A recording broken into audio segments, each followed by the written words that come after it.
හරි ආයිබෝන් හොඳයි අපි පුතාලා මේ ප්‍රවාහනය පාඩමට අදාළව එක කොටසක් පිළිබඳව සාකච්ඡා කරන්න තමයි මේ වීඩියෝ එක කරන්නේ. දැන් ඔයාලා ඉගෙන ගන්න 12 වසරේ පාඩම් වලින් මේ ප්‍රවාහනය හා සැපවුම් සේවා කියන පාඩම් ඒකකය ටිකක් අපහසු එකකයක් කියලා තමයි ළමයි අතර පොඩි පිළිගැනීමක් තියෙන්නේ. ඒකට ප්‍රධානම හේතුව තමයි මේක ඇතුලේ තියෙන කොටස් තුනක් තියෙනවා ප්‍රවාහනය, අනිත් එක සැපවුම් සේවා සහ ගබඩාකරණය. විශේෂයෙන්ම 2019 සිලබස් එකට අලුතෙන් එක්ව වෙච්ච ගබඩාකරණය සහ සැපවුම් සේවා කියන එක පොඩ්ඩක් ළමයිට තේරුම් ගන්න අමාරුයි. ඒකට හේතුව තමයි ඒකේ තියෙන ප්‍රායෝගික ගතිය, ප්‍රැක්ටිකල් ගතිය. ප්‍රැක්ටිකලි මේ දකින්න ඕන දේවල් තියරි විදිහට තිබ්බහම පොඩ්ඩක් ඒවා හිතා ගන්න අමාරුයි. නේ දැන් දොස්තර කෙනෙක්ට වකුගඩුවක් පිළිබඳව වකුගඩුවක් ඇඳලා දැන් පොඩි කාලේ අපිට ප්‍රජනන පද්ධතිය අඳිනවනේ බෝඩ් එකේ. ඒ අඳින ප්‍රජනන පද්ධතිය අපි දකින ප්‍රජනන පද්ධතිය අතර වෙනසක් තියෙනවනේ. හරි සමහර වෙලාවට අපිට ඒක රූපසරහනක් ප්‍රායෝගිකව ඒක එහෙම නෙමෙයි. හරි කියන්නේ ප්‍රායෝගිකව පොඩ්ඩක් වෙනස් වෙන්න පුළුවන්. ප්‍රායෝගික භාවිතය කියන එක දැන් සමහර වෙලාවට ඔය මිශ්‍ර ප්‍රජනන පද්ධතියේ බෝඩ් එකේ අඳිනකොට සමහර නසලානි කොල්ලෝ ඉන්න උන් කියනවා මිස් ඕක කොහොම නෙමෙයි අර පැත්තෙන් මේ කැල්ල එනෝනේ මේ පැත්තෙන් මේ කැල්ල එනෝනේ කියලා. මිස්ට ඉතින් උන් හිටි දැන් අපතක වෙනවා. ඌව කන්ට එකක් ගහලා දානවා එළියට. බලත් ඒ කීකට. හරිද? ඉතින් ඔන්නෝම ඒවයි තියෙන තත්ත්වේ. ඉතින් ගබඩාකරණය පිළිබඳව තමයි සාකච්ඡා කරන්නේ. මේක ඉතින් පොඩක් ප්‍රැක්ටිකල් මාතෘකාවක්. ඉතින් සමහර ළමයිට මේක ටිකක් තේරුම් ගන්න අමාරුයි. නමුත් මම ඉතා සරලව මේක කියලා දෙන්නම්. ඔයිට වඩා අමාරු දේවල් අපි ළමයිට බොහොම මේ පැහැදිලිව කියලා දීලා තියෙනවා. ඒක තමයි මේ වෙච්චර අමාරු දේවල් නෙමෙයි. දැන් ඉස්සෙල්ලා දැන් ඕගොල්ලෝ හිතන්නකෝ මෙහෙම. දැන් ගබඩාවක් කියලා කියන්නේ මොකද්ද? ගබඩාවක් කියලා කියන්නේ දරුවනේ මතු ප්‍රයෝජනෙට. හරි අනාගත ප්‍රයෝජනට මතු ප්‍රයෝජනට යම්කිසි දෙයක් තියාගෙන ඉන්න තැනක් තමයි ගබඩාවක් කියලා කියන්නේ. මතු ප්‍රයෝජනය සඳහා යම්කිසි දෙයක් තියාගෙන ඉන්න තැනකට අපි කියනවා ගබඩාවක් කියලා. හරි. එතකොට දැන් හිතන්නකෝ ඕගොල්ලන්ගේ ඇඟේ තියෙන ගබඩාවල්. දැන් අපි මොලේ යම් දේවල් ගබඩා කරලා තියා ගන්නවා. සමහර අය හදවතේ සමහර දේවල් ගබඩා කරලා තියා ගන්නවා කියලා කියනවා. ඉතින් හදවත කියන්නේ මනස තමයි ඉතින්. ඊට අපි ආමාශයේ යම් දේවල් ගබඩා කරලා තියා ගන්නවා. ඒ වගේ මේ දැන් අපේ ඇඟෙත් තියෙනවනේ මතු ප්‍රයෝජනය සඳහා යම් දේවල් තියාගන්නා වූ අවයව. ඒ වගේ අනාගත ප්‍රයෝජනයක් සඳහා අවශ්‍ය කරන අමුද්‍රව්‍ය හෝ නිමිද්‍රව්‍ය ඒවා වෙළඳපොළට යවනකම් හරි නිෂ්පාදනාගාරයට යවනකම් හරි රඳවගෙන ඉන්න තැනක් තමයි ගබඩාවක් කියලා කියන්නේ. හරි. රඳවගෙන ඉන්න තැන තමයි ගබඩාවක් කියලා කියන්නේ. ඒතර ගබඩාකරණය කියලා කියන්නේ තොගයක් මිලදී ගත්ත අවස්ථාවේ හරි නැත්නම් ඒ තොගයක් නිෂ්පාදනය කර බව. දැන් තොගයක් කියන එක පිටින් අපිට මිලදී ගන්නත් පුළුවන්. දැන් අපි පාකිස්තානයේ සිමෙන්ති කියනවා. ඒතර අපි තොගයක් මිලදී ගන්නවා. නැත්නම් අපි ආයතන තුල බ්ලොක් ගල් හදනවා. ඒතර නිෂ්පාදනය කරන එක්කෝ තොගයක් මිලදී ගත්ත අවස්ථාවේ ඉඳලා එහෙම නැත්නම් නිෂ්පාදනය කරන අවස්ථාවේ ඉඳලා ඒවා එක්කෝ අලෙවි කරනකම්. දැන් සිමෙන්ති ගෙන්නලා ඒවා අලෙවි කරනවා. අලෙවි කරනකම් නැත්නම් නිෂ්පාදනයට යොදා ගන්නකම්. හරි නැවත භාවිත කරනකම් රැස් කළා තබා ගැනීමේ ක්‍රියාවලියක්, කල් තබා ගැනීමේ ක්‍රියාවලියක් තමයි අපි කියන්නේ මේ මොනවාද ගබඩාකරණයක් කියලා කියන්නේ. දැන් ඒතකොට ගබඩාකරණී ඒ කියන්නේ ඒයි කීයකට ක්‍රියාවලියක් කියලා කියන්නේ ඒක ඇතුළේ තියෙන ක්‍රියාකාරකම් රැසක්. දැන් ඉස්සෙල්ලාම අපි සැපයුම් කාර්යයක් ලියාපදිංචි කරගෙන ඒ සැපයුම් කාර්යයෙන් මිල ගණන් විමසලා ඊට පස්සේ ඒ සැපයුම් කාර්යයට ඕඩර් එකක් දාලා බඩු ටික ගෙන්න ගන්නවා. ඒතර ඒ සැපයුම් කාර්යයක් ලියාපදිංචි කළා එයාට ඕඩර් එකක් දාලා බඩු ටික ගෙන්නා ගැනීම කියන එක මිලදී ගැනීමේ ක්‍රියාවලිය. ඒක ගබඩා කරන ක්‍රියාවලිය නෙමෙයි. ගබඩා කරන ක්‍රියාවලියට අයිති වෙන්නේ තොග ලැබුණාම. අම්මා පොලේ ගිහිල්ලා බඩු ගෙනල්ලා බඩු ටික ගේ ඇතුලට ගෙනල්ලා ලොකු දුවේ මේ ඔන්න මේ බඩු ටික අරන් තියාන් කිව්ව තැන ඉඳලා තමයි ගබඩාකරණය පටන් ගන්නේ. අම්මා බස් එකේ නැගලා පොලට ගිහිල්ලා බඩු තෝරලා අම්මත් සැපයුම් කාර්යෝ ලියාපදිංචි කරගෙන එහෙම ගියන ඒවා අයිති වෙන්නේ නැහැ මේ ගබඩාකරණයට. එළෝ ටික ගේ ඇතුලට ගත්තාම තමයි ගබඩාකරණය පටන් ගන්න. එතකොට ඒ වගේ තොග ටික අපිට ලැබුණාම ඉස්සෙල්ලම තොග ටික අපිට ලැබෙනවා. ලැබුණාම අපි අඳුර ගන්නවා. මේ අපේ තොගද කියලා අඳුර ගන්නවා. හරි? අඳුරගෙන එකපාරට ගන්න අපි ඒ ටික පරීක්ෂා කරනවා. පරීක්ෂා කරලා නිවැරදිද කියලා බලනවා. ඒ කියන්නේ අපි ඕඩර් කරපු පාටද, අපි ඕඩර් කරපු ප්‍රමාණයද, අපි ඕඩර් කරපු වර්ගයද, ඒව ඔක්කොම බලනවා. දැන් අර පන්සලේදී සෙරප්පු දාගෙන යනවා වගේ දාගෙන ඉන්නේ නැහැ. සවුත් වෙච්ච සෙරප්පු දෙයක් දාගෙන ගිහිල්ලා. හරි පන්සල ඇතුලේ අදින්නා දාන වේරමණී සික්ඛාපදං සමාදියාමි කියන සිල්පදෙත් මේ කියලිවලා. හරි මේ අන්තිමට මේ ඒක එළියට එනකොට මේක කඩනවා. තමන්ගේ නෙමෙයි කියලා දැනගෙන හොඳ සෙරප්පු දෙකක් දාගෙන ඉන්නවා. ඉතින් සමහර අය පන්සල් යනකොට ඒකනේ සෙරප්පු දෙකට කේබල් දෙකක් දාලා යන්නේ. හරි. ඉතින් ඒ වගේ තොගයක්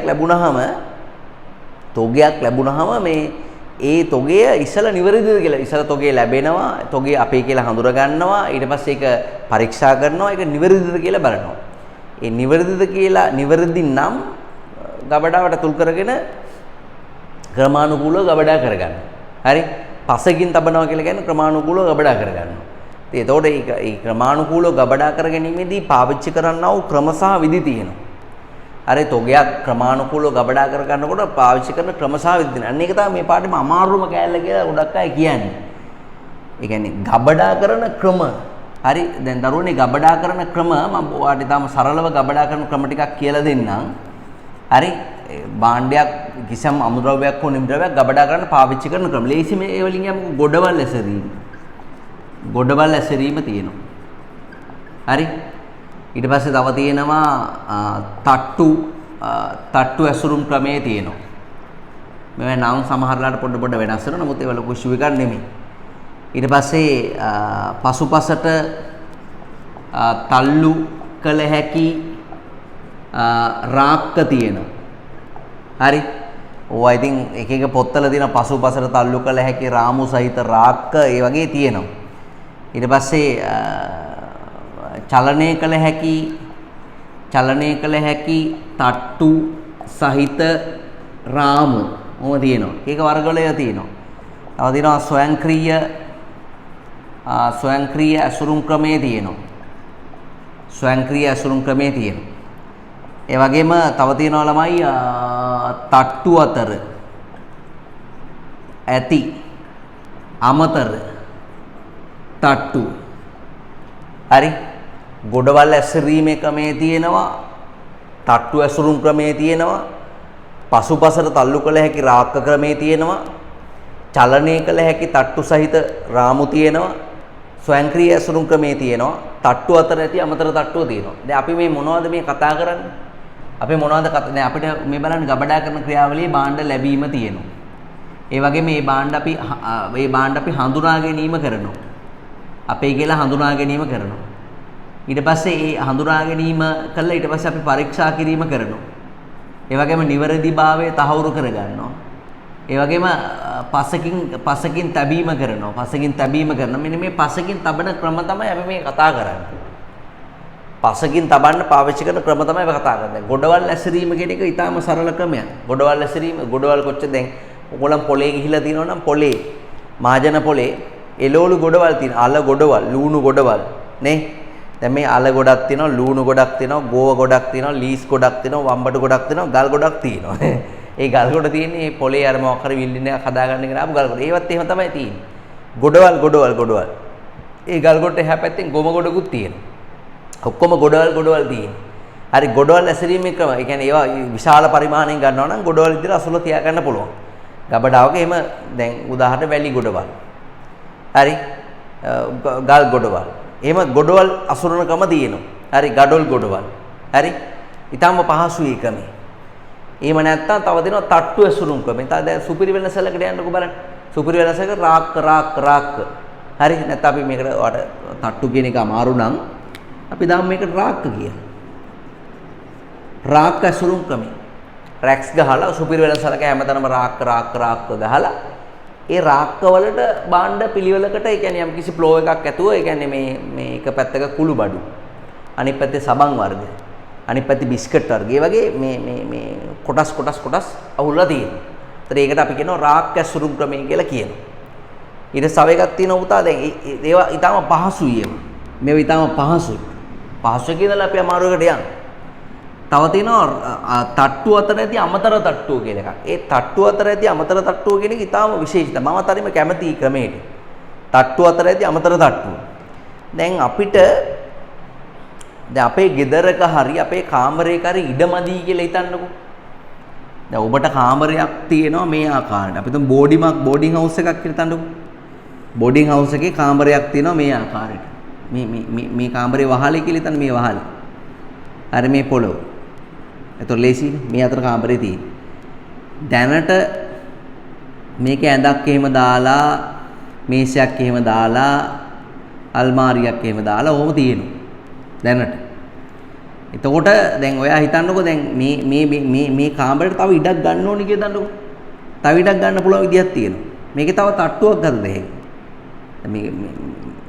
මේ පොළොව මට්ටමින් තමයි මේ හැම එකම තියෙන්නේ. ඇඳ මේසේ පුටු පොළොව මට්ටමින් තමයි තියෙන්නේ. මේකට තව අමතර තට්ටුවක් හත් දෙහෙ. මෙහෙම යකඩ බාර් එකක් උස්සනවා මේකට. යකඩ බාර් එකක් උස්සලා මෙතනත් යකඩ බාර් එකකින් ඒ ප්ලේට් එකක් ගහනවා. ගාලා මෙතෙන්ට දානවා තව ඇඳක්. මෙතන අපි තුන් මේ කාමරේ AC කියලා හිතන්නකෝ ගැටලුවක් නැහැ. මෙතන දානවා තව ඇඳක්. මේක වැටෙන්නේ නැති වෙන්න වැටක් එහෙම ගහලා මෙතන දානවා පොඩි ලැඩර් එකක්. ඉනිමගක් දානවා. දැන් බලන්නකෝ එන ඉඩ. හරි. ඇත්තට මේ මට්ටමේ මේ පොළොව මට්ටමින් අපි ඉන්නේ. සාමාන්‍ය අඩි 6ක් 7ක් වගේ තමයි මේකේ ස්පේස් එකකින් අපි පාවිච්චි කරන්නේ. ඒතර මේ ඊතුරු කාමරේ අඩි 20ක් උසයි කියලා හිතන්නකෝ. කාමරේ අඩි 20ක් උසයි. මේකෙන් අපි උපරිම අඩි 8ක් 9ක් තමයි පාවිච්චි කරන්නේ. අල්මාරියක් දැම්මොත් අඩි 9ක් 10ක් තමයි පාවිච්චි කරන්නේ. ඊතුරු ටික අපි පාවිච්චි කරන්නේ. ඒක වාතාශ්‍රය සහ ආලෝකය සඳහා තමයි ඒක තියෙන්නේ. නමුත් මෙතෙන්ට අපි මේ විදිහට ගහලා මේ ඇඳක් හරි මොකක් හරි දැම්මාම ඒකෙන් තවත් ප්‍රයෝජනයක් ගන්න. තවත් යාළුවෙක්ට අපිට ආරාධනා කරන්න පුළුවන් අපිත් එක්ක කාමරේ ෂෙයා කරගන්න. රූම් එක ෂෙයා කරගන්න. මෙන්න මේකට තමයි පුතා කියන්නේ මේ ඉංග්‍රීසි භාෂාවෙන් මේක මේ වගේ එකකට අපි කියනවා මැෂින් එකක් කියලා. මැෂින්. විශේෂයෙන්ම බෝඩිං හවුස් වල ඉඩකඩ අඩු තැන් වල මේ වගේ මැෂින්ස් පාවිච්චි කරලා තියෙනවා. මේවට කියනවා තට්ටු අතර ඇති අමතර තට්ටුව කියලා. තට්ටු අතර ඇති අමතර තට්ටුව නැත්නම් අමතර තට්ටුව නිර්මාණය කරන. ඒතර මේ වගේ අපිට මැෂින් එකක් ගහලා ගබඩා කරන්න පුළුවන්. ඒතකොට අපිට ගොඩවල් වශයෙන් අසුරන්න පුළුවන්. රාක් ඇසුරුම් ක්‍රමේ පාවිච්චි කරන්න පුළුවන්. තට්ටු ඇසුරුම් ක්‍රමේ පාවිච්චි කරන්න පුළුවන්. ගොඩවල් ඇසරීම, රාක් ඇසරීම සහ තට්ටු ඇසරීම කියන එක පාවිච්චි කරන්න පුළුවන්. ඊට පස්සේ ගොඩක් වෙලාවට තව පිළිසි එකක් කතා කරමු ස්වයංක්‍රීය ඇසුරුම් ක්‍රමය. හරි? ඒ කියන්නේ ඔටෝමේටඩ් ස්ටෝරේජ් සිස්ටම් එක තියෙනවා. හරිද? ස්වයංක්‍රීය ඇසුරුම් ක්‍රමේදී වෙන්නේ ඒකෙදී රොබෝ මැෂින් එකක් නැත්නම් රොබෝ අතක් තමයි පාවිච්චි කරන්නේ. දැන් සමහර වෙලාවට ඉතා සියුම් දේවල් තියෙනවා. දැන් උදාහරණයක් විදිහට මේ විද්‍යාගාරයක තියෙන ශරීර අවයව දැන් එහෙම නැත්නම් මොනවා හරි සාම්පල් රුධිර සාම්පල් මුත්‍රා සාම්පල් ඒ වගේ දේවල් මාරු වෙන්නේ නැතුව ඉතා පරිස්සමට තියාගන්න ඕනේ. නැත්නම් ඉලෙක්ට්‍රොනික උපකරණ වල ඉතා කුඩා මේ කොටස් අමතර කොටස් ඒවා ඉතින් රොබෝ මැෂින් එකක් ආධාරයෙන් හිමිසරේ පිළිවෙලකට ගබඩා කරලා ඊයේ මැෂින් එකකින්ම ආපහු ගන්න ක්‍රම හදන්න පුළුවන්. ඒතර ඒ වගේ ක්‍රමයකට අපි කියන දරුවනේ ස්වයංක්‍රීය ඇසුරුම් ක්‍රමයක් කියලා ඒ වගේ ක්‍රමයකට අපි කියන්නේ. ඒ ඕවා සාමාන්‍යයෙන් ගබඩාවක පාවිච්චි කරන ගබඩා කරන ක්‍රම. ඕවා ඉතර ලොකු කේස් එකක් නැහැ. ළමයිට ඒව තා පහසුවෙන් කිව්වහම තේරෙන මට්ටමේ ඒවා තියෙනවා. දැන් ගොඩක් අයට ප්‍රශ්නලා තියෙන්නේ මේ පසුබසට තල්ලු කළ හැකි රාක්ක සහ මේ චලනය කළ හැකි තට්ටු සහිත රාමු කියන එක ගොඩක් අයට අමාරුයි. මේ ලෝකේ හරිම මේ ප්‍රසිද්ධ මේ ක්‍රමයක් තමයි දරුවනේ තප්පරයක් දෙන්න.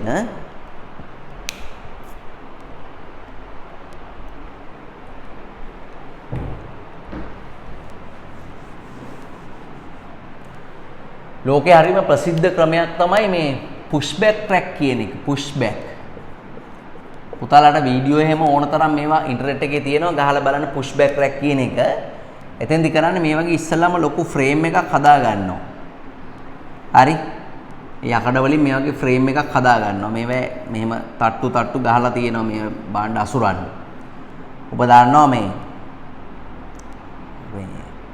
ගබඩාවක ද්‍රව්‍ය එහා මෙහා කරන්න පාවිච්චි කරන මිනිස්සු ඔයාලා දැකලා තියෙන්නේ මේ මිනිස්සු කරෙන් බඩු ගෙනියනවා. පොළේම නාට්ටාමිලා කරෙන් බඩු ගෙනියනවා. නේ? ගඩොල් අතේ තියාගෙන කරේ තියාගෙන අදින ඒවා තියෙන. එහෙම නෙමෙයි. දැන් ගබඩාවක මිනිස්සු මේ නැතුව මැෂින්ස් පාවිච්චි කරන්න පුළුවන් මේ ද්‍රව්‍ය එහාට මෙහාට කරන්න. ඒ අපි ඊළඟට කතා කරන්නේ මේ මාර්තුකාව තමයි. ඒක ඒ වගේ එක උපකරණයක් තමයි පෝක් ලිෆ්ට් කියන උපකරණය. පුතාලා මේක දැකලා ඇති. මේ පොඩි වාහනයක් මේක. මේක ඔන්න වගේ දිග අඬුවක් වගේ එකක් තියෙනවා. මේ වගේ ලොකු බාර් එකකුත් මේකේ තියෙනවා. මෙතන ඩ්‍රයිවර් ඉන්නේ. මේක එහා මෙහා යනවා. මේක කියන්නේ මේ ඉස්සරහට මේ නෙරලා තියෙන මේ කොටස බඩු පෙට්ටියක් යටට දාලා මේ චේන් එක දිගේ මේක උස්සන්න පුළුවන්. මේක මෙහෙම ඉහළට උස්සන්න පුළුවන්. උස්සලා අවශ්‍ය තැනට මේක දාලා මේක ඇදලා ගන්න පුළුවන් ආපහු. ඔන්න ඒ ක්‍රමයට තමයි මේ ෆෝක් ලිෆ්ට් එක හදලා තියෙන්නේ. දැන් මේ වගේ ෆ්‍රේම් එකක් හදලා ආයතනයක් ඇතුලේ මේ වගේ ෆ්‍රේම් එකක් හදලා මේකේ තියෙන පොඩි පොඩි කට්ට වගේ දාලා රේසර් වලින් තමයි මේකේ පීල්ලක් වගේ හදලා දෙන්නේ. පීල්ලක් හදලා දෙන්නේ මේකේ.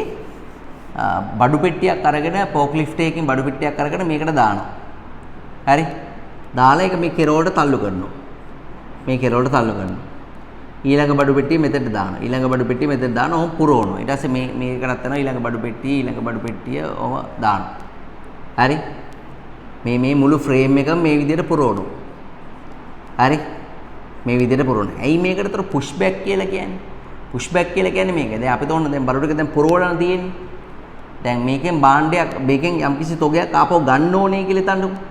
මේකෙන් තොගයක් ආපහු ගන්න ඕන නම් කෙලිම ෆෝක් ලිෆ්ට් එක මෙතනට එනවා. අර වාහනේ මං කිව්ව වාහනේ ඇවිල්ලා අර අණ්ඩ වගේ එක මෙතනට දානවා. දාලා මෙයා මේක අදිනවා. මෙහාට අදිනවා. ඇද්දාම මේ තොගේ මොකද වෙන්නේ? මේ තොගේ මෙතනින් මෙහාට එනවනේ. මේ වාහනේත් එක්ක එනවා. දැන් මෙතන හිස් වෙනවනේ. මෙතන හිස් වෙන්නේ නැහැ. මේ රේසර් වලින් ස්ප්‍රින්ට් වලින් මේක හදලා තියෙන්නේ. මේ තොගේ මෙතනින් ගත්ත හැටි මෙන්න මෙයා මෙතෙන්ට එනවා. හරි. ඒතර මෙයා මෙතෙන්ට එනවා. මේ අන්තිම තොගේ තමයි මක් වෙන්නේ? හිස් වෙන්නේ. හරි. ඒ කියන්නේ ඒක අර ලයිෆෝ ක්‍රමයක් තමයි තියෙන්නේ. ලයිෆෝ ක්‍රමයක් කියලා කියන්නේ last in first out. අන්තිමට දාපු තෝගේ තමයි එළියට යන්නේ. එතකොට මේක මෙහාට එනවා. මේක තමයි හිස් වෙන්නේ. ආයි මේක ලෝඩ් කරගන්න පුළුවන්. මොනක තමයි පුෂ් බෑක් රැක් එකක් කියලා කියන්නේ පසුපසට තල්ලු කළ හැකි පසුපසට තල්ලු කර හැකි රාක්ක කියන එක. තව ක්‍රමයක් දෙනවා චලනය කළ හැකි තට්ටු සහිත රාමු කියලා කියන්නේ මේ ක්‍රමෙම තමයි. එතෙන්දිත් මේ විදිහට තොග ටික ගබඩා කරගන්නවා. නමුත් වෙනස තියෙන්නේ මොකක්ද දන්නවද? මේ පැත්තෙන් ගබඩා කරනවා මේ පැත්තෙන් ආපහු ගන්නවා. මේ පැත්තෙන් ආපහු ගන්නකොට මේ තොගේ ඉස්සරහට ඉස්සර. දැන් මේක ගත්තා කියලා දන්නවා. මේ පැත්තෙන් ගබඩා කරන්නේ මේ පැත්තෙන් ගන්න. එක පැත්තෙන්ම ගන්නෑ. හරි. එක පැත්තෙන් ගන්න හදන්නත් පුළුවන් ඉතින්. මේ පැත්තෙන් ගන්නවා. මේ පැත්තෙන් ඇතුළට දානවා මේ පැත්තෙන් ගන්නවා. ඊට පස්සේ මේ තොගේ මේ ඉස්සරහට එනවා. ඉස්සරහට වෙලා මේක එම්ටි වෙනවා. ආයි මේක මෙතනින් පුරවනවා. හරි. අර ක්‍රමේදී අන්තිමට දාපු තොගේ තමයි මුලින් ගන්න. මේකේ මුලින් දාපු තොගේ තමයි මුලින් ගන්න. ඒකට අපි කියනවා 5-4 ක්‍රමය කියලා. first in first out ක්‍රමය. ඒව තමයි චලනය කළ හැකි තට්ටු සහිත රාමු කියලා කියන්නේ. ඔන්න ඔය වගේ ක්‍රමවලට තමයි ආයතනයක තොගේ කියන එක ගබඩා කරන්නේ. තොගේ කියන එක පසකින් තබන්න පාවිච්චි කරන්න පුළුවන් ක්‍රම තමයි මේ තියෙන්නේ. ඉතින් දැන් තොග එහා මෙහා කරන්න. හරි. ආයතනයක තොග කියන ඒවා එහා මෙහා කරන්න මිනිස් ශ්‍රමයේ වෙනුවට පාවිච්චි කරන්න පුළුවන් එක ක්‍රම තියෙනවා. එක ක්‍රම තියෙනවා. හරි. ගබඩාවක ද්‍රව්‍ය එහා මෙහා කිරීම සඳහා භාවිත කරන්නා වූ විවිධ උපකරණ තියෙනවා. දැන් එකක් තමයි අපි කතා කරපු ෆෝක් ලිෆ්ට් එක. හරි. ෆෝක් ලිෆ්ට් කියන උපකරණ. පේන්නේ නැහනේ. මෙහෙන් ලියමු අපි. ගබඩාවක ද්‍රව්‍ය එහා මෙහා කරන්න පාවිච්චි කරන්නා වූ උපකරණ. එකක් ෆෝක් ලිෆ්ට් එක. අනිත් එක තමයි ඒකම ට්‍රක් එකකට සම්බන්ධ කරලා තියෙනවා. ඒතකොට ඒක ෆෝක් ලිෆ්ට් ට්‍රක් වෙනවා. තව තියෙනවා පැලට් ජැක්ස් තියෙනවා. මේවට සිංහල නන්නේ. පැලට් ජැක්ස් කියලා එකක් තියෙනවා. ඒක බඩු උස්සන්න පුළුවන් ඒක. අර ෆෝක් ලිෆ්ට් එක වගේ පොඩි අයිටම් එකක්. ඊට පස්සේ තව තියෙනවා කන්වේයි බෙල්ට්ස් තියෙනවා. ඒකට අපි කියනවා මේ එහා මෙහා කළ හැකි පටි කියලා. එහා මෙහා කළ හැකි පටි. එහා මෙහා කළ හැකි පටි කියන්නේ මේ දැන් ඔහම ට්‍රොලියක් දාලා මෙහෙම රෝලර් එකක් දාලා මේකේ පටියක් දුවනවා. මොනවා හරි බඩු ටිකක් මෙතන තිබ්බම මේ පටිය දිගේ මෙතනට එනවා. ඔය තේ කර්මාන්ත ශාලාවල එහෙම පටියක් දිගේ තමයි පුතේ එක එක ද්‍රව්‍ය හැට මෙහාට යවන්නේ. තේ කර්මාන්ත ශාලාවල සහ ගොඩක් කර්මාන්ත ශාලාවල මෙහා මෙහා කළ හැකි පටියක් තියෙනවා. නිෂ්පාදනයේ නිම වෙමින් ඉස්සරහට යන ක්‍රමයක් තමයි එතන තියෙන්නේ. ද්‍රව්‍ය එහා මෙහා කරන්නත් මේ පටි පාවිච්චි කරන්න පුළුවන්. දැන් සමහරවිට විශාල ගොඩනැගිලි හදනකොට ඒ ගොඩනැගිලි වල උඩට මොනවා හරි ද්‍රව්‍ය යවන්න ඕන නම් ඒ වගේ කන්වේ බෙල්ට් එකක් දාලා දෙනවා. මේ බෙල්ට් එක දිගේ තමයි එක එක දේවල් මෙහෙම යවන්නේ. මේ බෙල්ට් එක දිගේ යවන්න පුළුවන්. සිමෙන්ති, ගඩොල් ඕන එකක් ඒ අදාළ තට්ටුව වෙත ප්‍රවාහණය කිරීමේ හැකියාව තියෙනවා. ඒක තමයි ලෝකේ පාවිච්චි කරන හොඳම ක්‍රමේ උඩ කියන්නේ ටිකක් මේ දුෂ්කර තැන් වලට භාණ්ඩ ගෙනියන්නේ. ඉතින් මේ වගේ දේවල් පාවිච්චි කරාම මේ වගේ මිනිස් ශ්‍රමය නැතුව මේ වගේ උපකරණ පාවිච්චි කරාම ගබඩා වඩා හොඳින් සංවිධානාත්මක වෙනවා. කාලය ඉතිරි වෙනවා. හරි ශ්‍රමය ඉතිරි වෙනවා. අනතුරු අනිවාර්යෙන් අඩු වෙනවා. නේ මිනිස්සු වැඩ කරන්න ගියාම දන්නවනේ දැන් කාට හරි සිමෙන්ති කොටයක් උස්සගෙන යනවා කවුරු හරි. ඒකම එමිණට බඩේ අමාරුවක් හැදෙනවා. ඇදලා මේ සිමෙන්ති කොටේ එතනම දාලිවල එමිණා දුවන টয়ලට් එකට. සිමෙන්ති කොටේ එතන ඊට පස්සේ ඊළඟට එන එක බිම් බලාගෙන ඉන්නේ උඩ බලාගෙන තමයි සිමෙන්ති කොටේ කරේ තියාගෙන ඉන්නේ. ඌ දකින්නේ නැහැ සිමෙන්ති කොටේ මෙතන තියෙනවා. ඒ සිමෙන්ති කොටේ වැදලා ඊට පස්සේ එමිණා වැටෙනවා. ඊට පස්සේ කරදර ගොඩයි. ඊට පස්සේ අර මිනිහා টয়ලට් එකෙන් එනකන් වැටිච්ච මිනිහා බලන් ඉන්නවා ඌට ගහන්න. ඉතින් টয়ලට් එකට ගියේ කාට මේක ආරංචි වෙලා ඌ ඉන්නවා දිගටම টয়ලට් එකට වෙලා. හරි ප්‍රශ්න ගොඩයි. ඉතින් ඒක නිසා ඔයා මතක තියාගන්න ඕන පුතා මේවා වලින් මේ මිනිසුන්ගේ ශ්‍රමය කාලය ඉතුරු වෙනවා අනතුරු අවම වෙනවා ගබඩා වඩා හොඳින් සංවිධානාත්මක වෙනවා. ඉතින් ඒ වගේ වාසිදායක දේවල් අනිවාර්යෙන් මේක ඇතුලේ තියෙනවා. ඔයාලට තේරෙනවා මම කියන්නේ. ඒකයි ගොඩක් අය මිනිස් ශ්‍රමයට අමතරව මේ උපකරණ කියනවා පාවිච්චි කරන්නේ. ඉතින් ඔච්චරයි ඔය පාඩමේ මේ තියෙන්නේ අමාරුයි කියන කොටස් වලට ඔච්චරයි තියෙන්නේ. හරි. එවනම් අපි නිබන්ධනේ සම්පූර්ණ කරමු.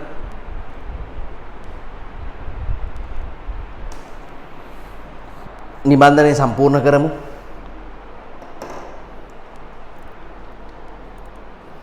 හොඳයි පුතාලා ගන්න නිබන්ධනේ.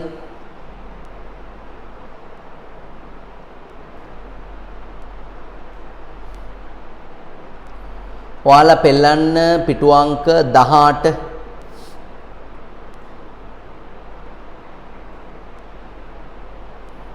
හරි පිටු අංක 18 ගබඩාකරණය කියන එක අපි ලියමු.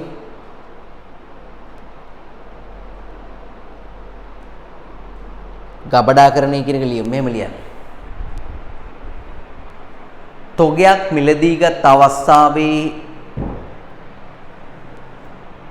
හෝ තොගයක් මිලදීගත් අවස්ථාවේ හෝ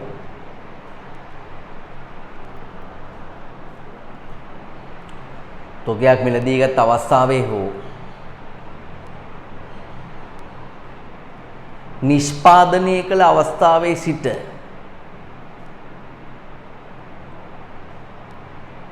තොගයක් මිලදීගත් අවස්ථාවේ හෝ නිෂ්පාදනය කළ අවස්ථාවේ සිට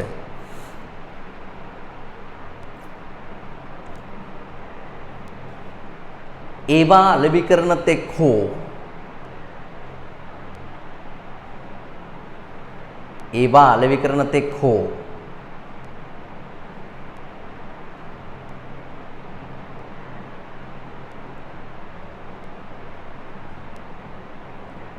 ඒවා අලෙවි කරන තෙක් හෝ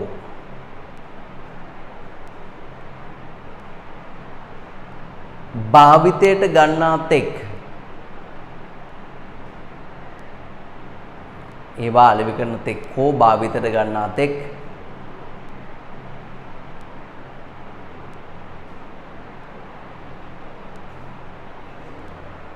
රැස්කර තබා ගැනීමේ ක්‍රියාවලියයි. අලෙවි කරන තෙක් හෝ භාවිතයට ගන්නා තෙක්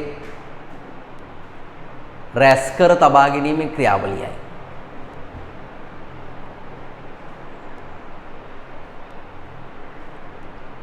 right. ඊට පස්සේ බලන්න පුතාලා තරු තුනක් දාගන්න ගබඩා කරන ක්‍රියාවලියට. තොග ලැබෙනවා.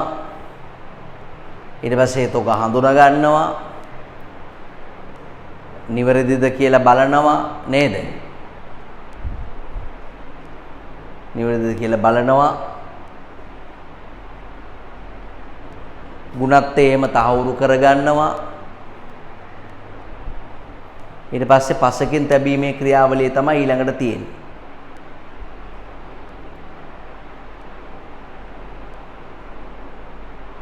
ඒකට තර තුනක් දාගන්න.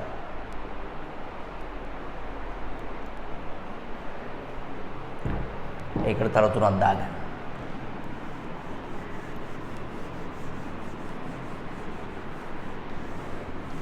දැන් ඇත්තටම දැන් මේ ගබඩාකරණය කියන කොටසේ තවත් එක වැදගත් කොටසක් තමයි පුතා දැන් කොහේ හරි තැනක අපි ගබඩාවක් දානවා කියලා හිතන්නකෝ. කුමන හෝ ස්ථානයක අපි ගබඩාවක් දානවා. කුමන හෝ ස්ථානයක අපි ගබඩාවක් දානවා නම් ඒ ගබඩාවකට යම්කිසි ස්ථානයක් තෝරා ගැනීමේදී අපි විසින් සැලකිලිමත් වෙන්න ඕන වූ කාරණාවන් කීපයක් තියෙනවා. දැන් කොහේ හරි තැනක අපි ගයක් හදනවා කියලා හිතන්නකෝ. කොහේ හරි තැනක අපි ගයක් හදනවා නම් ඒ ගේ හදනකොට හරිද? අපි සැලකිලිමත් වෙනවනේ පාසල් වලට ළඟයිද, හොස්පිටල් එකට ළඟයිද, පාරට ළඟයිද, අවට අසල්වැසිය කවුද? ඒ වගේ අපි ගබඩාවක් හදනකොට සැලකිලිමත් වෙන්න ඕන කාරණාවන් කීපයක් තියෙනවා. මොනවද ඒ කාරණාවන්? එකක් තමයි පිරිවැය බලන්න ඕන. අනිවාර්යයෙන්ම පිරිවැය බලන්න. මොකද්ද මේ පිරිවැයනට අතුලත් වෙන එකක් ගබඩාවේ කුලිය අපිට දරා ගන්න පුළුවන්. මහා විශාල ගබඩාවක් ගත්තොත් ඒකේ නඩත්තු පිරිවැය වැඩි. පිරිසිදු කිරීම, විදුලි බිල්, නේ, සේවක කුලිය, ඒ වගේ අපිට නඩත්තු වේදම් දැරීමට තියෙන හැකියාව. හරි, ඒ වගේම අත්තිකාරම් මුදල් කීමනි කොච්චර ඉල්ලනවද? හරි. ඒ වගේ ඒ ගබඩාව සම්බන්ධ පිරිවැයන් තියෙනවා. ඒ ගබඩාව සම්බන්ධ පිරිවැයන් කොයි විදියටද යන්නේ, ඒව දරන්න පුළුවන්ද කියන එක බලන්න ඕනේ. ඒ වගේම අවශ්‍ය අනිත් එක තමයි පුතේ ගබඩා කරන ද්‍රව්‍යයේ ස්වභාවය. ද්‍රව්‍යයේ ස්වභාවයට ගැළපෙන ගබඩාවක් වෙන්න. දැන් වී ගබඩාවක් වගේ දෙයකට ටිකක් උස, වාතාශ්‍රය වැඩි, ආලෝකය වැඩි, විශාල ගොඩනැගිල්ලක් ඕනේ. විශාල තොගයක් ගබඩා කරනවා එකපාර මෙට්‍රික් ටොන් ගානක්. නමුත් මාළු වගේ දේවල් ගබඩා කරනවා නම් ඉච්චර විශාල ගොඩනැගිල්ලක් ඕනේ නැහැ. බිත්ති උස වෙන්න ඕනේ නැහැ. හරිද? ඒවට ශීතාගාර සවිකිරීමේ පහසුකම් අනිවාර්යයෙන්ම තියෙන්න ඕනේ. ඒතර ගබඩා කරන ද්‍රව්‍යයේ ස්වභාවය කියන එක අනිවාර්යෙන් වැදගත් වෙනවා. ඒ වගේම අනිත් එක තමයි පුතේ ගොඩනැගිල්ලේ ස්වභාවය. හරි, ගොඩනැගිල්ලේ උස, දොරවල් වල තත්ත්වය, උළුවහු, පොළවේ තත්ත්වය, නේ, බිත්තිවල පළල, ගොඩනැගිල්ල මැද්දේ කණු තියෙනවද? ඒ වගේ ගොඩනැගිල්ලේ ස්වභාවය කියන එක අනිවාර්යයෙන්ම අවශ්‍ය කරන ඉඩකඩ කියන එක බලන්න ඕනේ. ගොඩනැගිල්ලේ ස්වභාවය. ඒ වගේම කලාප වලට වෙන් කරන්න තියෙන හැකියාව, වෙන් කිරීමේ හැකියාව. දැන් අපිට අපේ ගබඩාව කොටස් කීපයකට වෙන් කරන්න ඕන නම් ඒ කොටස් කීපයකට වෙන් කිරීමට අවශ්‍ය කරන පහසුකම තියෙනවද? දැන් ටියුෂන් පන්තියකට ගොඩනැගිල්ලක් ගත්තාම ඒ ගොඩනැගිල්ල අපි බලන දෙයක් තමයි ඒකේ මැද්දේ කණු තියෙනවද? පාටිෂන් කරන්න පුළුවන්ද? ටොයිලට්ස් දෙකක් තුනක් හදා ගන්න පුළුවන්ද? ඒ වගේ බලනවා අපි. ඒ වගේ කලාප වලට වෙන් කිරීමේ හැකියාව කොයි වගේද කියන කාරණාව අනිවාර්යෙන් බලන්න ඕනේ. අනිත් එක තමයි පුතේ ප්‍රධාන සම්බන්ධතාවලට ආසන්න වෙන්න ඕනේ. ප්‍රධාන සම්බන්ධතාවලට ආසන්න බව. හරි. දැන් අපි අපේ ගේ හදලා තියෙන්නේ, අපේ ගේ මෙහෙම හදලා තියෙනවා නම් මේ අපේ ගේ මෙතනින් සාමාන්‍ය කිලෝමීටර් භාගයක් විතර වගේ යනකොට තියෙනවා අපේ කිලෝමීටර් භාගයක් නෙමෙයි කිලෝමීටරයක් විතර යන්න ඕනේ. කිලෝමීටරයක් විතර යනකොට තියෙනවා මේ අපේ අම්මලා ගේ, මගේ මහගේ. ඒ වගේම තවත් කිලෝමීටරයක් විතර ආපස්සට යනකොට තියෙනවා මේ මගේ බිරිඳගේ මහගේ.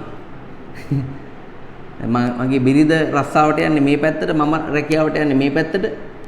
එතකොට අපි කරන්නේ අපේ දරුවෝ දෙන්නව එක වාහනයක බිරිඳ මෙහෙ අරන් යනවා, මම මගේ වාහනේ මෙහෙට අරන් යනවා. එක ළමෙක් මෙහෙ දානවා, අනිත් මෙහෙ දානවා.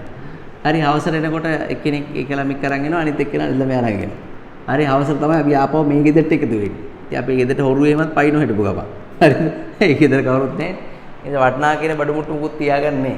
හරි, හොරාටම දුක හිතලා හොරා රුපියල් 200ක් විතර දාලා යන තමයි අපිත් ඉතින් සැලසුම් කරගෙන තියෙන්නේ. ඉතින් ඇත්තටම අපි ගිය හදනකොට අපි බැලුවේ අපිට මේ ප්‍රධාන සම්බන්ධතා දෙකට ආසන්නයිද කියන කාරණේ තමයි බැලුවේ. ඉතින් ඒ වගේ අපි බලන්න ඕන ගබඩාවක් දානකොට වරායට, ගුවන්තොටුපළ වලට, හයිවේ එකට, ගනුදෙනු කරුවන්ට, සැපයුම් කරුවන්ට ළඟද කියන කාරණේ හොඳට බලන්න ඕනේ. බලලා ඒ ළඟ තැනක තමයි අපි අනිවාර්යෙන් අපේ ව්‍යාපාරය කියන එක දාගන්න ඕනේ. හරි. හරි. එහෙනම් බලන්න මාතෘකාවේ තියෙන මොකද්ද? ගබඩාවක් සඳහා ස්ථානයක් තෝරා ගැනීමේදී සැලකිලිමත් විය යුතු කරුණු. හරි. ඔයා යන්න ඕනේ පිටු අංක 18ට පුතේ. ගබඩාවක් සඳහා ස්ථානයක් තෝරා ගැනීමේදී සැලකිලිමත් විය යුතු කරුණු. ඒක ලියන්න මෙහෙම පළවෙනි එකේ. ගොඩනැගිලි සැලැස්ම සහ ඉඩකඩ.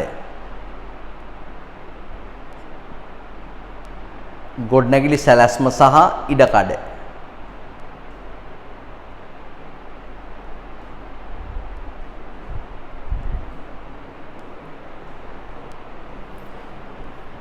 ගොඩනැගිලි සැලැස්ම සහ ඉඩකඩ. විස්තරේ කියව ගන්න. විස්තරේ කියව ගන්න.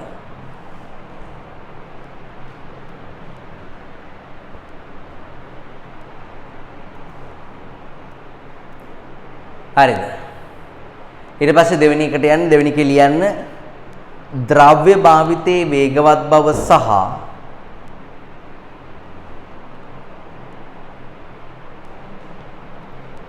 ද්‍රව්‍ය භාවිතයේ වේගවත් බව සහ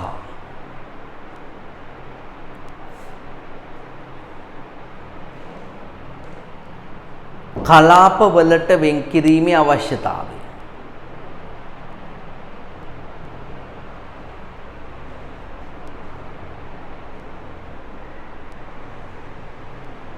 වෙන් කිරීමේ හැකියාව කියන්නේ. ද්‍රව්‍ය භාවිතයේ වේගවත් බව සහ කලාප වලට වෙන් කිරීමේ හැකියාව. විස්තරේ කියව ගන්න ඕන පුතාලා.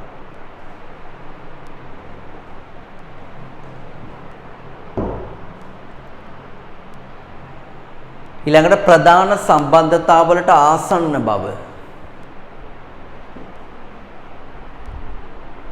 ප්‍රධාන සම්බන්ධතාවලට ආසන්න බව.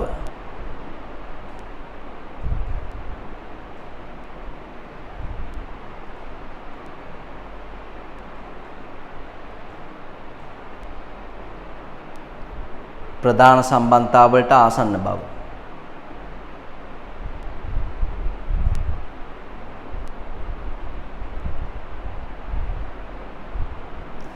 ඒකේ ඒ ප්‍රධාන සම්බන්ධතා ටික දීලා තියෙනවා හයිලයිට් කරගන්න පාරිභෝගිකයාට, වෙලෙන්දන්ට, ප්‍රවාහන මාධ්‍යවලට නේද?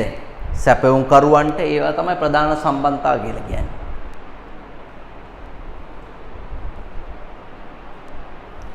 ඒ වගේම ඊළඟ එක ද්‍රව්‍ය එහා මෙහා කිරීමේ හැකියාව. හරි දැන් ඔය සමහර වෙල ගෙවල් වලදී එහෙම කියන්නේ කාමර වල හැරෙන්නවත් ඉඩ නැහැ කියලා කියන්නේ නේද?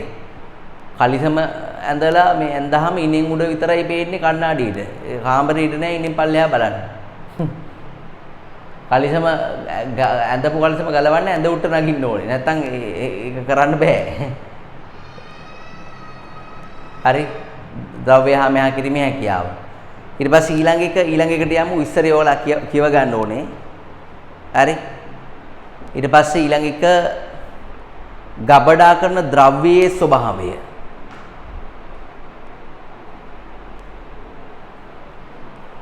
ගබඩා කරන ද්‍රව්‍යයේ ස්වභාවය.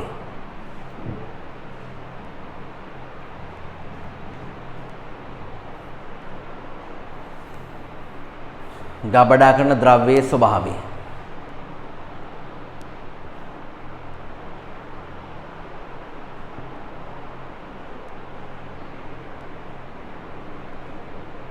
right ඊට පස්සේ ඊළඟ පිරිවැය. පුතාලා මේ පිරිවැයට අයිති වෙන්නේ මොනවද කියලා හයිලයිට් කරගන්න ඕන.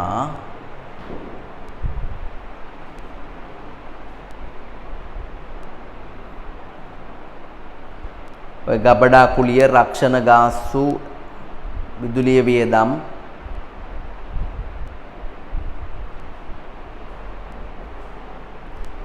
right ඔය තමයි ගබඩාවක් සඳහා ස්ථානයක් තෝරා ගැනීමේදී සාමාන්‍යයෙන් සැලකිලිමත් යුතු කාරණාව.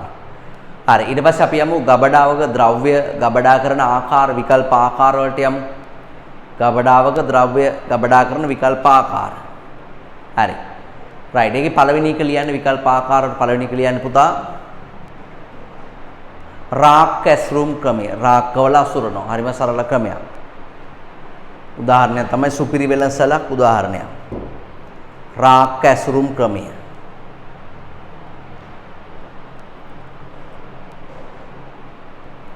රාක් ඇස්රූම් ක්‍රමය.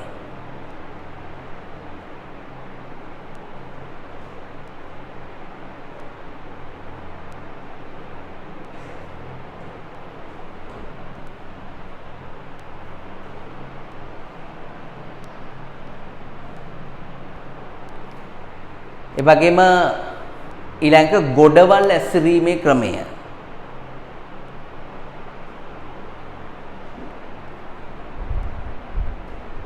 ගොඩවල් ඇසිරීමේ ක්‍රමය.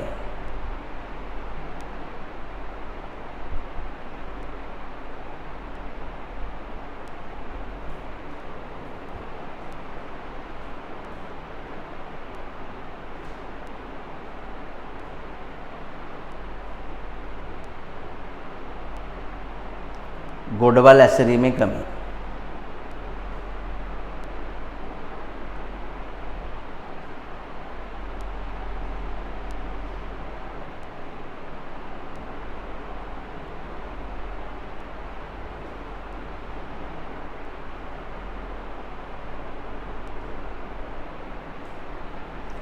ඊළඟ එක එහා මෙහා කළ හැකි එහා මෙහා කළ හැකි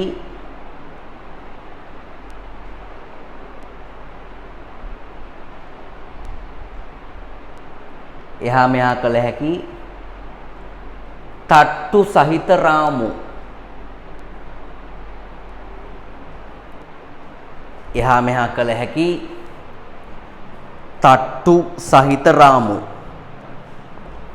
මම ඕවා විස්තර කරලා තියෙන්නේ හොඳට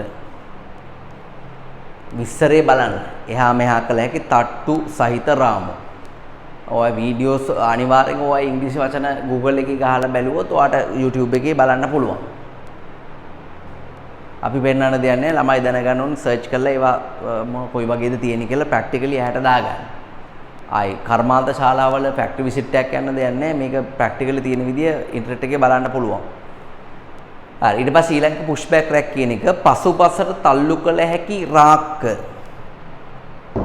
රාක්කේ නෙමෙයි තල්ලු කරන්නේ බඩු තොගේ තමයි තල්ලු කරලා ගන්න එකක් ගත්තාම ඊළඟට තියෙන බඩු තොගේ මෙතන ඒ හිස්සෙන් රිප්ලේස් වෙනවා පසුපසට තල්ලු කළ හැකි රාක්ක පසුපසට තල්ලු කළ හැකි රාක්ක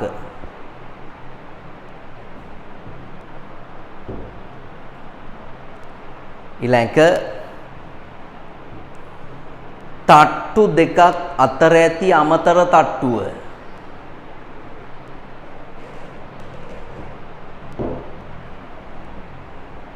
තට්ටු දෙකක් අතර ඇති අමතර තට්ටුව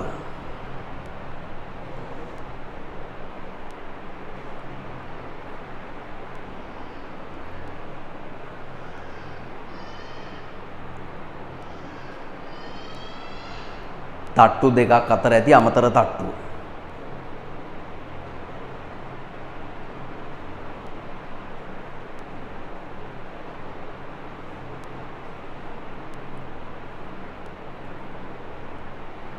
අමතර තට්ටු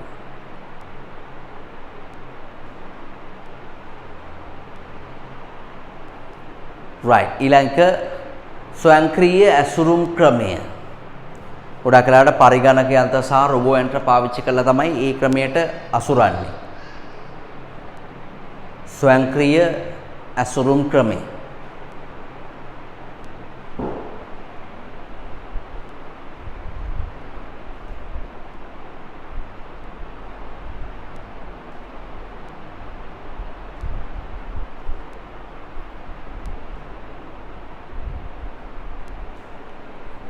ස්වයංක්‍රීය ඇසුරුම් ක්‍රමය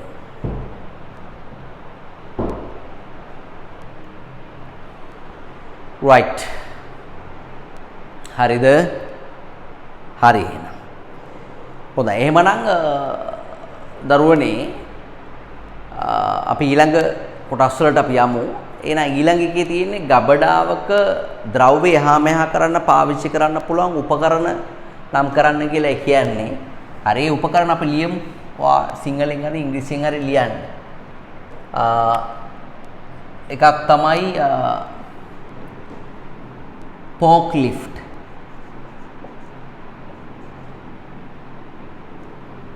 fork කියලා ලියවෙන්නේ ඌරමයි ලියවෙන්නේ ඌරට කියන්නේ fork කියලානේ fork FORK මං හිතන්නේ ඔව් fork lift තව මේවට සිංහල නම් නෑ fork lift truck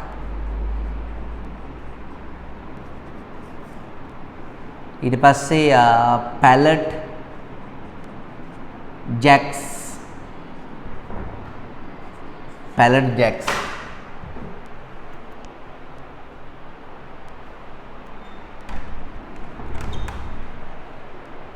ඊට පස්සේ තව එහා මෙහා කළ හැකි පටි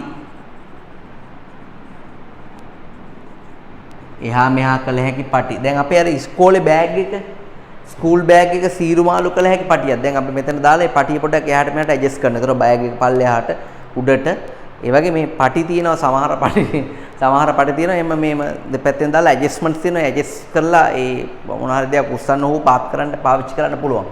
ඒක තමයි එහා මෙහා කළ හැකි පටි කියලා කියන්නේ. මේ හතර ලියන්නේ. එහා මෙහා කළ හැකි පටි, සීරු මාළු කළ හැකි පටි කියලාත් කියනවා වට.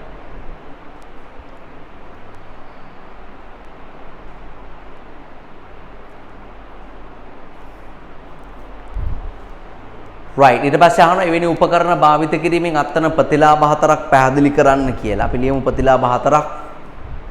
පළවෙනි ක්‍රියාව ගබඩාව වඩා සංවිධානාත්මක වීම. ගබඩාව වඩා සංවිධානාත්මක වීම.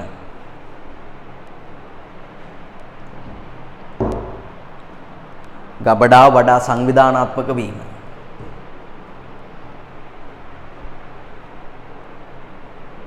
වඩා සංවිධානාත්මක වීම.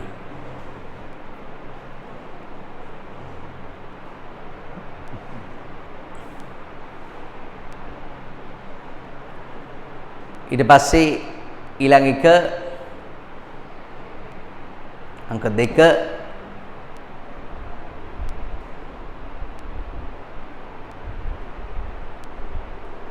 සේවක අනතුරු ආම වීම.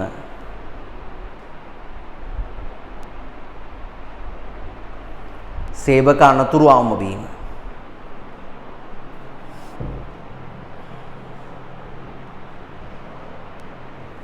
ඊට පස්සේ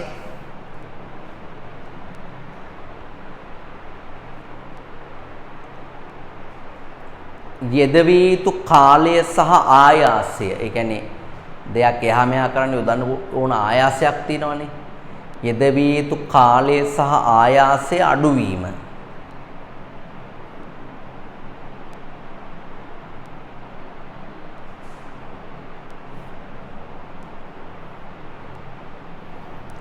කාලය සහ ආයාසය අඩුවීම.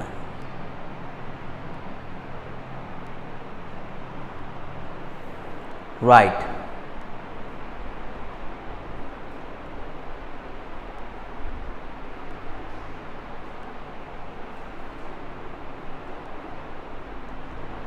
ඊට පස්සේ අන්තිම එක ගබඩා ඉඩකඩ ප්‍රශස්තව භාවිත කළ හැක.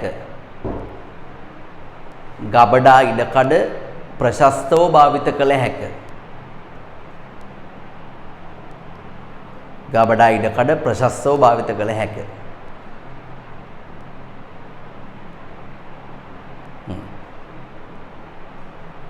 හරි. ඉතින් ඔච්චරයි ගබඩාකරණය සම්බන්ධයෙන් ඔයගොල්ලන්ට සිලබස් එකේ තියෙන්නේ. ඔය ආශ්‍රිතව තව ප්‍රායෝගික ප්‍රශ්න එහෙම අපිට හදන්න පුළුවන්. අපි මේ ප්‍රශ්න රිවිෂන් පන්තිවලදී සාකච්ඡා කරමු. මහා අමාරු පාඩම නෙවෙයි. හොඳට අහගෙන ඉඳියාම ගුරුවරයෙක්ට පුළුවන් නම් හොඳට පැහැදිලි කරන්න. ඇත්තටම මේක මහ ලොකු දෙයක් නෙමෙයි. හරි. right. ආයුබෝවන්.